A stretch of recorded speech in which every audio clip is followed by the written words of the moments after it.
এই যে আমার তিথি মুরগি অবশেষে ডিম পাড়া শুরু করেছে। তিথি মুরগি, তিথি পাখি, এই যে আমার তিথি পাখি, ওরা ডিম দেওয়া শুরু করেছে অলরেডি। আশা করি অনেকটি ডিম পাবো ইনশাল্লাহ। দেখতেই পারতেছেন আমার মুরগি অবশেষে একটা ডিম পারছে। এই যে ডিমের সাইজ অনেক সুন্দর ডিম। আমি এগুলা ডিম ফুড়ায় বাচ্চা বের করব। এই যে ডিম পাড়া শুরু করেছে।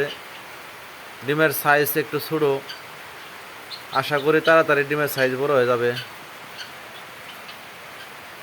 এই যে ডিম, এই যে আমার তিথি মুরগি, বিশেষ করে আমার তিথি মুরগি আছে 20টা। 20টা মুরগি ইনশাল্লাহ মোটামুটি অনেক ভালো আছে, সুস্থ আছে। আমার মুরগিগুলো ডিম দেওয়া শুরু করেছে ইনশাল্লাহ।